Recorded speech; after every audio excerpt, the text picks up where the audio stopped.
بسم اللہ الرحمن الرحیم۔ السلام علیکم۔ میں اسلام آباد سے لاہور شہر گیا۔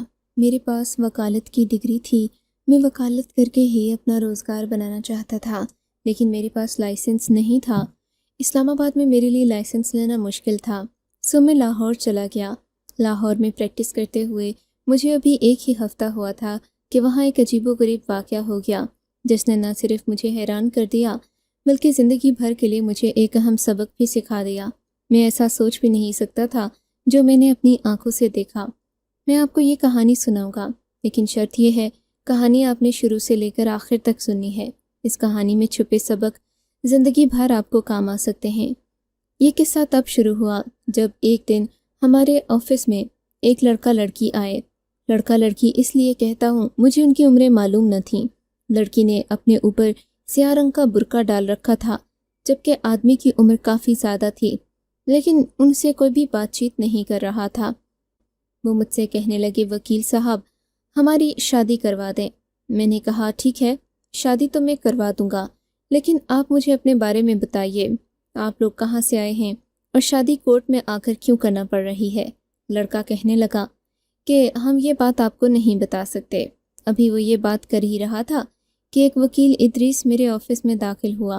کہنے لگا کہ یہ لوگ تو پورے بار سے گھوم کر آئے ہیں، لیکن ان کی شادی کوئی بھی نہیں کروا رہا، کیونکہ ایسا کیس تو کوئی نہیں کرے گا جیسا یہ لوگ کہہ رہے ہیں۔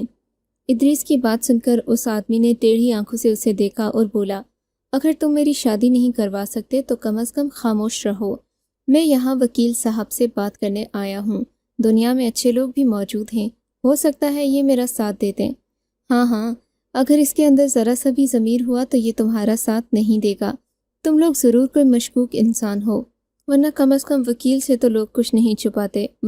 وکیل اور ڈاکٹر سے بھی اگر کچھ چھپا رہے ہو، اس کا مطلب کہ تم کوئی جرم کر رہے ہو۔ میں اس کی بات سن کر پریشان ہو گیا تھا، لیکن ادریس چائے پی کر واپس چلا گیا۔ میں نے اس مرد اور عورت سے پوچھا کہ آپ بتائیے، آپ کہاں سے آئے ہیں، آپ کی عمر، نام وغیرہ کیا ہے؟ میں نے یہ بات پوچھی تھی کہ وہ آدمی بے چینی سے پہلو بدلنے لگا۔ بولا، وکیل صاحب آپ کو کتنے پیسے چاہیے؟ میں نے کہا مجھے پیسے نہیں چاہیے، میں پیسے تو وہی لوں گا جو باقی وکیل لیتے ہیں، لیکن فی الحال آپ مجھے اپنے بارے میں بتائیں کہ آپ کیا کہتے ہیں۔ آپ کی شادی میں تو کروا دوں گا، لیکن مجھے آپ کے بارے میں تفصیل جاننا ہے۔ میری بات سن کر اس نے اپنی جیب میں ہاتھ ڈالا۔ میں یہ حرکت دیکھ کر حیران رہ گیا تھا۔ اس نے اپنی شلوار میں جیب بنا رکھی تھی، جیب سے نیلے سبز ہرے نوٹ نکال کر گننے لگا۔ جب رقم 1 لاکھ تک ہو گئی تو کہنے لگا، یہ لیجئے، آپ 1 لاکھ روپے لیں اور بس ہمارا نام وغیرہ پوچھ کر ہمارا نکاح کروا دیں۔ آپ یہ مت پوچھیں کہ ہم کون ہیں، دوسرے کے کیا لگتے ہیں۔ اگر آپ یہی کرتے رہے تو پھر تو میں آپ کے پاس بھی نہیں بیٹھوں گا۔ میں اس کی بات سن کر حیران ہو گیا تھا۔ 1 لاکھ روپے تو میں شروع میں کبھی بھی نہیں توقع کر سکتا تھا کہ مجھے ملیں۔ اب جب کہ مجھے ایک ہی دن میں 1 لاکھ روپے مل رہے تھے تو میں نے سوچا نکاح ہی کروانا ہے۔ ہو سکتا ہے کہ یہ لوگ بھاگ کر آئے ہوں اور مجھے شرمندہ نہ کرنا چاہ رہے ہوں، اسی لیے مجھے اتنے پیسے دے رہے ہیں تاکہ میں ان کا نکاح جلدی کروا دوں اور یہ لوگ ایک رشتے میں بن سکیں۔ میں نے کہا کہ ٹھیک ہے، اگر آپ کی مرضی ایسی ہے تو پھر میں یہی کروں گا، لیکن آپ ایسا کر لیں کہ مجھے اپنے نام اور ولدیت وغیرہ تفصیل میں بتائیں۔ میں نے ان کی سارے فارم وغیرہ بھر دیے تھے۔ نکاح فارم کا رجسٹر بھی میرے پاس ہوا کرتا تھا۔ میں نے مولوی صاحب کو کمیشن تو دے دیا، لیکن ان لوگوں نے مجھے 1 لاکھ روپے دیے تھے، جو کہ میرے لیے کافی زیادہ تھے۔ خیر سے میں نے اس 1 لاکھ روپے کو اپنی جیب میں رکھ لیا۔ ان لوگوں کا نکاح پڑھایا۔ نکاح پڑھانے کی دیر تھی کہ وہ آدمی بڑا خوش ہو گیا۔ کہنے لگا کہ آپ نے مجھے زندگی کی سب سے بڑی خوشی دے دی ہے، میں آپ سے اتنا خوش ہوں کہ بتا نہیں سکتا۔ پھر کہنے لگا کہ اگر آپ کو مجھ سے کسی بھی قسم کی مدد کی ضرورت ہو تو مجھے ضرور بتائیے گا، میں آپ کے بہت زیادہ کام آ سکتا ہوں۔ میں نے زندگی میں آج تک کسی کو خالی ہاتھ نہیں لوٹایا۔ میرے پاس بہت کچھ ہے، لیکن دراصل یہ شادی مجھے ہنگامی طور پر کرنی پڑی۔ اگر زندگی میں اتنی مجبوری نہ ہوتی تو میں شادی کبھی بھی نہ کرتا، لیکن بس حالات کچھ ایسے ہیں کہ انتقاماً مجھے شادی کرنا پڑی۔ میں نے دیکھا اس کے ساتھ موجود عورت اس کا ہاتھ پکڑ رہی تھی، شاید اسے کہہ رہی تھی کہ میرے ساتھ گھر چلو، کافی دیر ہو گئی ہے۔ میں نے اسے اجازت دی، وہ وہاں سے چلا گیا۔ اس کے جاتے ہی ادریس وکیل دوبارہ میرے آفس میں آ گیا اور کہنے لگا، تم نے ان سے پوچھا نہیں کہ یہ لوگ اس طریقے سے شادی کرنے کیوں آئے تھے؟ تم نے کو تمہارے اوپر کوئی کیس بن گیا تو کیا کرو گے؟ میں اس کی بات پر ہنس پڑا۔ ارے میں نے ان کی شادی کروائی ہے اور میں وکیل ہوں، کوئی دائی نہیں ہوں کہ میرے اوپر کیس ہو جائے۔ میری بات سن کر ادریس بھی قہقہہ لگا کر ہنس پڑا۔ میں تو یہ بات بھول گیا تھا، لیکن کچھ دنوں کے بعد پھر ایک عجیب واقعہ ہوا جس نے مجھے دوبارہ اس جوڑے سے ملوا دیا۔ میں ان دنوں جوان تھا اور میری عادت تھی کہ میں اکثر قبرستان پر جا کر اپنے ابا اماں کو یاد کیا کرتا تھا۔ میرے ابا اماں حیات نہیں تھے، میں اپنی پھپھو کے گھر پر رہ کر پلا بڑھا تھا، اسی لیے مجھے ان کی موت کی بہت یاد آتی تھی، اور اکثر میں یہی سوچتا کہ نہ جانے کب میں اس دنیا سے چلا جاؤں گا۔ بار بار اپنی موت کو یاد کر کے میں اکثر اللہ سے معافیا مانگا کرتا تھا۔ اس دن بھی قبرستان کے پاس سے گزرتے ہوئے میرا دل چاہا کہ میں قبرستان کے اندر چلا جاؤں، جا کر اللہ سے ڈھیروں باتیں کروں اور قبروں کے حال احوال بھی دیکھوں۔ اکثر قبروں پر صفائی نہیں کی جاتی، میں پہلے بھی جس قبرستان میں جاتا تھا دیکھوں۔ اکثر قبروں پر صفائی نہیں کی جاتی، میں پہلے بھی جس قبرستان میں جاتا تھا وہاں قبروں سے صاف صفائی بھی کیا کرتا تھا۔ آج ایسے ہی میں اس قبرستان کے اندر داخل ہوا۔ جیسے ہی میں قبرستان میں داخل ہوا، میری نظر ایک قبر پر پڑی جو کہ بہت تازہ بنائی گئی تھی۔ میں اس کی طرف چل پڑا۔ میں اکثر قبروں کے پاس بیٹھتا تو خوشبو یا بدبو کو محسوس کرنے کی کوشش کرتا۔ ابھی میں اس قبر کے پاس بیٹھا ہی تھا کہ میرے کان میں سسکیوں کی آواز آنے لگی۔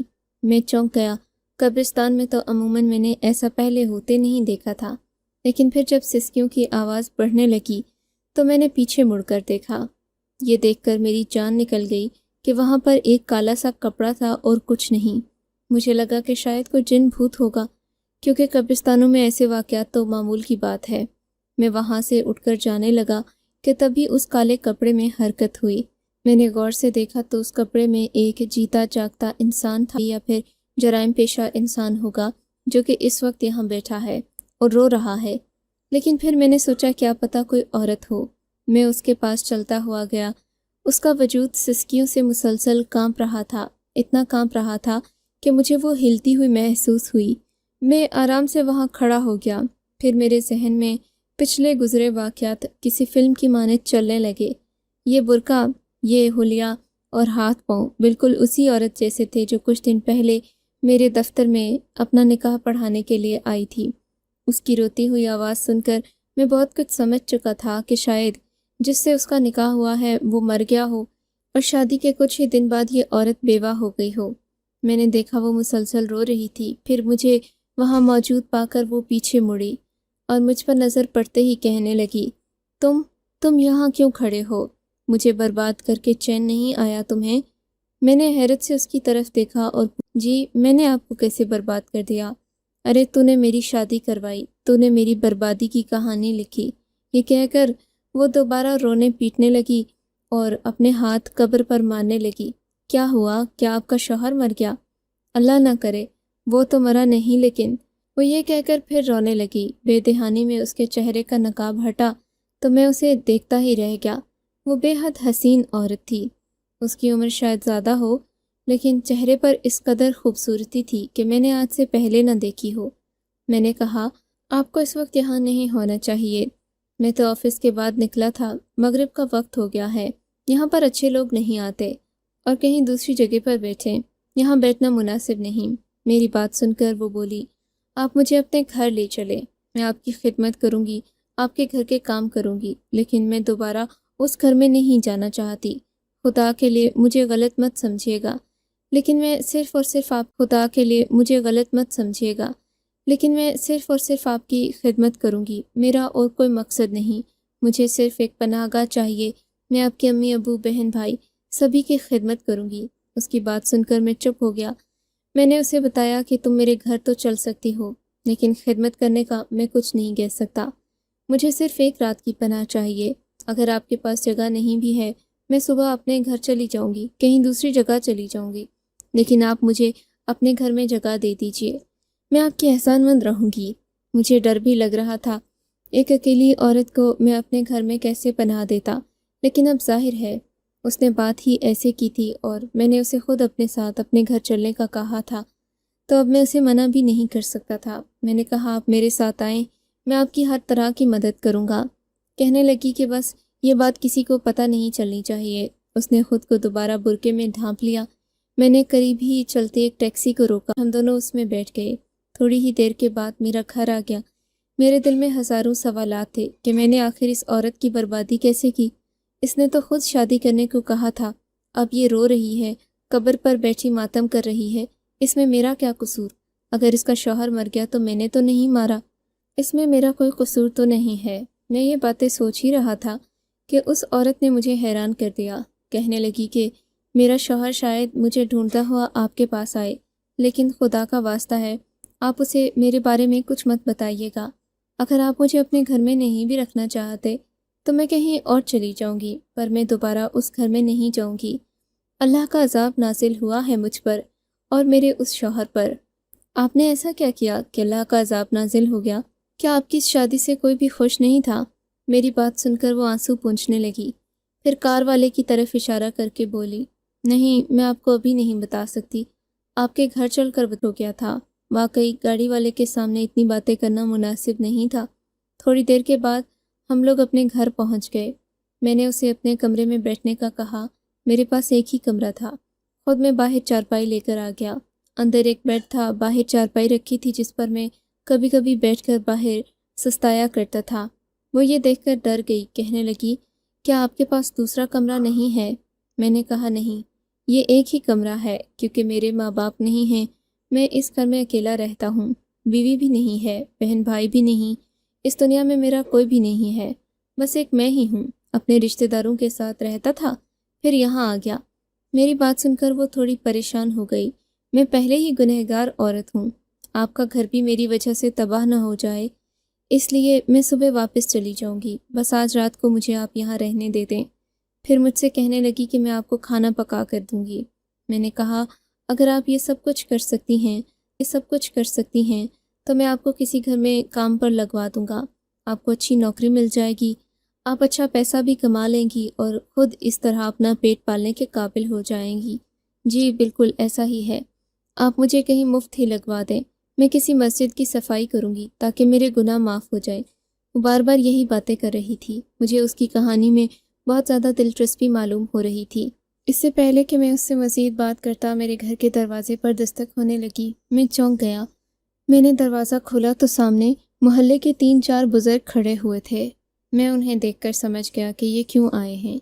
جی بزرگوار بولیے، میں نے پھر بھی ان سے پوچھا تو کہنے لگے، دیکھو میاں، یہ شریفوں کا محلہ ہے، ہم یہاں پر بہنوں بیٹیوں والے ہیں، تم اکیلے آئے، ہم نے تمہاری عزت کی، سوچا کہ چلو کوئی بات نہیں، تم اکیلے ہو، تم نے اپنی مجبوری بتائی تو تمہیں اکیلے رہنے دیا، ورنہ ہم اکیلے لڑکوں کو اس طرح میں محلوں میں رہنے نہیں دیتے، لیکن آج جو تم نے حرکت کی ہے وہ ناقابل معافی ہے۔ تم اپنے ساتھ کسی عورت کو لے کر آئے ہو، مجھے میری بڑی آپا نے بتایا ہے کہ عصر کے بعد تم ایک عورت کو لے کر یہاں سے اندر گئے ہو، اب وہ عورت یا تو ہمارے گھر میں رہے گی یا تم اسے یہاں سے بھیج دو۔ کون ہے وہ؟ ایسی باتوں کا ہمارے محلے میں رواج نہیں ہے۔ میں امید کرتا ہوں کہ تم شرافت کا بھرپور ساتھ دو گے اور اس عورت کو ہمارے حوالے کرو گے۔ میں نے ان کی بات سن کر ذرا بھی برا نہیں منایا۔ میں نے کہا، آپ نے تو میری مشکل حل کر دی۔ دراصل یہ ایک مجبور غریب لاچار عورت ہے جسے میں بڑی مشکل سے اور بڑی مجبوری میں اپنے گھر لے کر آیا تھا۔ اگر آپ انہیں اپنے گھر میں رکھ سکتے ہیں تو بھلے سے رکھ لیجئے، مجھے ان سے کوئی غرض نہیں ہے، یہ عمر میں بھی مجھ سے بڑی ہیں اور میری کلائنٹ رہ چکی ہیں، یہ میرے پاس آئی تھیں۔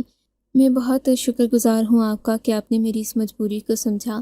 میری بات سن کر وہ بزرگ لوگ خوش ہو گئے، کہنے لگے کہ ٹھیک ہے، تم اس خاتون کو ہمارے گھر لے کر آؤ، یہ میری بڑی بہن کے گھر رہ لے گی، تم اکیلے ہو، تمہارے ایمان کے لیے یہ ایک آزمائش ہوگی، تمہاری شرافت ہے، تم ہمیں اچھے لگے ہو، کل کو اگر تمہاری کہیں ضرورت پڑی، تمہارے کردار کی گواہی میں خود دوں گا، میں تمہاری اس شرافت کا قائل ہو گیا ہوں۔ یہ بات سن کر مجھے تو کوئی مسئلہ نہیں تھا، لیکن اس بزرگ نے یہ ساری باتیں بول کر اس عورت کو پریشان کر دیا تھا۔ میں نے جا کر اس سے معذرت کی اور کہا کہ محلے والوں کی نظر میں یہ سب ٹھیک نہیں ہے، آپ کو ان لوگوں کے ساتھ جانا ہوگا۔ وہ بڑی بے دلی سے اٹھی اور ان کے ساتھ چلی گئی۔ اس نے مجھ سے کوئی گلہ شکوہ نہیں کیا، لیکن مجھے اس کا احساس تھا اگلی صبح میں ان لوگوں کے پاس گیا، کہا کہ آپ اس عورت کو میرے حوالے کریں، میں انہیں دارالامان پہنچا کر آؤں، وہاں قانونی معاملات ہوتے ہیں، میں خود دیکھ لوں گا۔ میری بات سن کر اس بوڑھے نے کوئی اعتراض نہیں کیا، اسے یہ کہ میں نے جو کہا ہے وہ سچ ہی کہا ہے۔ میں نے اسے گاڑی میں بٹھایا اور ہم لوگ دارالامان کی طرف چل پڑے۔ میں نے کہا ہمارے پاس زیادہ وقت نہیں ہے، آپ کو مجھے اپنی ساری کہانی اب یہیں سنانی ہوگی کیونکہ آپ اچھی طرح جانتی ہیں کہ کل کیا ہوا ہے۔ میری بات سن کر وہ مجھ سے معذرت کرنے لگی، بولی کہ میری وجہ سے آپ کی شرافت اور نیک نامی پر بھی نام آیا ہوگا، حرف آیا ہوگا، اس لیے آپ بے شک مجھے اپنے ساتھ مت رکھیں، لیکن دارالامان میں اپنی ذمہ داری میں مجھے وہاں پر رکھ آئیں اور انہیں یہ بھی کہہ دیں کہ کوئی اور مجھے لینے آئے تو آپ مجھے اس کے حوالے نہ کریں۔ میں نے کہا آپ بالکل اس بات کی فکر نہ کریں، میں ان سے خود بات کروں گا اور وہ ایک وکیل کو کبھی بھی انکار نہیں کر سکیں گے۔ میری بات سے وہ مطمئن ہوئی، پھر اپنی کہانی سنانے لگی۔ وکیل صاحب، میں آپ کو کیا بتاؤں، میں تو دکھوں کی ماری بد نصیب اور بے حیا عورت ہوں۔ اب میں نے یہ برقع اوڑھا ہے، اپنی بے حیائی کے لیے اللہ سے معافی مانگتی ہوں، جو بھی میں نے کیا میرا خدا اس کے لیے معاف کر دے۔ یہ بات زیادہ پرانی نہیں ہے، تقریباً 2-3 سال پہلے ہی یہ قصہ شروع ہوا تھا، جب میرا شوہر جو مجھے شادی کر کے گھر لایا تھا اور میں ایک بچے کی ماں بھی تھی، مجھے نظر انداز کرنے لگا، بات بات پر مجھے تانا دینے لگا کہ تم پہلے کی طرح خوبصورت نہیں رہیں، شادی کے بعد تمہارا روپ اور تھا، اب تم بدل گئی ہو، تم اپنا خیال نہیں رکھتی، نہاتی بھی نہیں، تم اپنی صفائی کا خیال نہیں کرتی۔ ان کی باتیں سن کر بجائے اپنی اصلاح کرنے کے میں پریشان رہنے لگی۔ ایک دن میں چھت پر جا کر اپنی سہیلی سے بات کر رہی تھی، میں نے اس کو یہ ساری باتیں بتائیں۔ میں نے کہا کہ میرا شوہر مجھ سے بہت زیادہ گلے شکوے کر رہا ہے، کہنے لگی کہ تم اسے خود سے تھوڑا دور کرو، مرد کو جب تک اپنی بیوی کا احساس نہ ہو تب تک وہ اس کی قدر نہیں کرتا، تم اسے دور رکھو گی تو وہ تمہارے لیے ترسے گا۔ میں بھی بیوقوف تھی، میں نے اپنے شوہر سے دور رہنا شروع کر دیا۔ وہ میرے پاس آتا تو میں کوئی نہ کوئی بہانہ کر دیتی، کبھی کہتی کہ میری طبیعت خراب ہے تو کبھی میں اس سے لڑنا شروع کر دیتی۔ نتیجہ یہ ہوا کہ بجائے مجھے منانے کے میرا شوہر رات کو دیر سے گھر آنے لگا، بجائے پریشان ہونے کے میں اس کی ان باتوں پر غصہ کرتی، اور جب بھی وہ آتا لڑنا جھگڑنا شروع کر دیتی۔ میں اسے کہتی کہ تم میرے ساتھ بات نہیں کرتے، لیٹ آتے ہو، میرا خیال نہیں رکھتے۔ وہ اب مجھ سے بحث بھی نہیں کرتا تھا، پہلے تو پھر میرے گلے شکووں کا جواب دے دیتا تھا، لیکن اب وہ مجھ سے دور دور رہنے لگا۔ اس نے بھی مجھ سے بحث کرنا، میرے ساتھ دماغ کھپانا چھوڑ دیا تھا۔ میں اب پریشان ہونے لگی، لیکن اس پریشانی کا فائدہ کسی اور نے اٹھایا۔ ایک دن میں اسی طرح رو رہی تھی کہ میرا دیور میرے پاس آیا اور کہنے لگا، بھابی، بھیا تو آپ کو بہت زیادہ نظر انداز کرتے ہیں، یقین جانیں وہ باہر کسی عورت کے چکر میں پڑے ہوئے ہیں، بٹھاتے دیکھا تھا، اب میں یہ نہیں جانتا کہ وہ اسے بٹھا کر کہاں لے کر گئے ہیں۔ دیور کی یہ بات سن کر میرے تو تن بدن میں آگ لگ گئی، بجائے مجھے منانے اور مجھ سے صلح کرنے کے وہ دوسری عورتوں کے چکر میں پڑ گئے تھے۔ کتنی بری بات ہے، میں نے دل میں سوچا۔ بیٹے کا خیال کیے بغیر میں اپنے میکے چلی گئی۔ وہاں جا کر میں نے کسی کو کچھ نہیں بتایا، لیکن میں نے انہیں صاف کہہ دیا کہ اب میں گھر نہیں آؤں گی جب تک آپ مجھ سے معافی تلافی کا معاملہ نہیں کر لیتے۔ وہ بھی مرد تھے، انہوں نے تو مجھے منانا دور کی بات کرنا بھی مناسب نہیں سمجھا۔ وہ مجھے کیا مناتا، اس نے تو مجھے فون کرنا بھی چھوڑ دیا۔ تبھی ایک دن میرا دیور مجھے لینے کے لیے میکے آیا اور کہنے لگا، بھابی، آپ کو میں ایک ایسی زبردست اسکیم بتاؤں گا کہ آپ بھی جھوم اٹھیں گی۔ میں اپنے دیور کی بات سن کر خوش ہو گئی، مجھے لگا وہ میرے شوہر سے میری صلح کروائے گا۔ کہنے لگا کہ آپ ان میں رقابت کا جذبہ پیدا کریں، ایسا ہوگا تو وہ آپ کی قدر کروائیں جیسے آپ مجھ میں دلچسپی لے رہی ہیں، ہم دونوں ایک دوسرے سے بات کر کے خوش ہوتے ہیں اور ان کی غیر موجودگی میں بہت اچھا وقت گزارتے ہیں۔ دیور کی بات سن کر پہلے تو مجھے برا لگا، پھر اس نے مجھے بتایا کہ یہ سب صحیح ہوگا، ہمارے رشتے کو بہتر کرے گا۔ میں نے اپنے دیور کے کہنے پر جو اس نے کہا میں کرتی گئی۔ ایک دن میرے شوہر کے گھر آنے کا وقت تھا، میں تیار ہو کر اپنے دیور کے ساتھ بیٹھ کر چائے پینے لگی۔ میرا شوہر گھر آیا تو میں نے دروازے کو خود ہی کھلا چھوڑ دیا تاکہ وہ اندر آ کر دیکھے کہ ہم دونوں آپس میں بیٹھے خوش گپیاں کر رہے ہیں۔ بس پھر کیا تھا، میرے شوہر نے جب یہ منظر دیکھا تو آگ بگولا ہو گیا۔ اس نے آ کر اپنے چھوٹے بھائی کو مارنے کی کوشش کی، دونوں بھائیوں میں اسی وقت لڑائی شروع ہو گئی۔ چھوٹے بھائی نے بڑے بھائی کو اتنی زور سے مارا کہ وہ موقع پر دم توڑ گیا۔ میں یہ سارا منظر دیکھ کر تڑپتی رہ گئی۔ سوچا نہیں تھا کہ یہ ہو سکتا ہے۔ میرے ذہن میں کچھ نہیں آ رہا تھا۔ میرا ذہن غنودگی میں ڈوب رہا تھا۔ پھر پتہ نہیں کیسے 4 مہینے گزرے۔ میری عدت کا وہ لمحہ بھی گزر گیا جو کہ بہت تکلیف دہ تھا۔ میں نے اپنے شوہر کو کھو دیا۔ میں گنہگار عورت بن گئی جس نے اپنی بیوقوفی سے، اپنی بدتمیزی سے اپنے گھر کو اجاڑا۔ اس کے بعد میرے دیور نے مجھ سے کہا کہ بھابی، اب آپ کو مجھ سے نکاح کر لینا چاہیے، ورنہ اس گھر میں رہنے کا تو کوئی جواز نہیں بنتا۔ میں بھی اپنے میکے واپس نہیں جانا چاہتی تھی۔ میں نے اپنے دیور سے نکاح کرنے کا فیصلہ کیا۔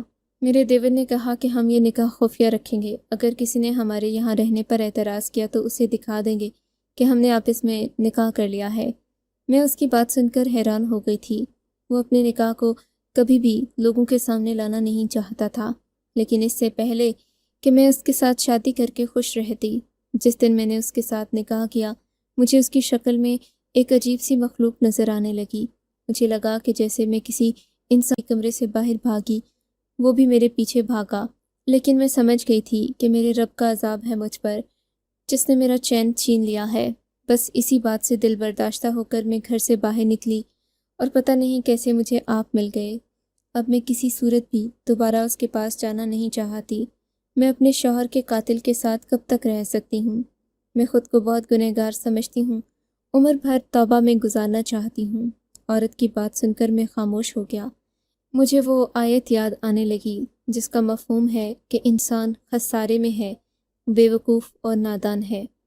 وہ شیطان کی چالوں میں بڑی آسانی سے آ جاتا ہے۔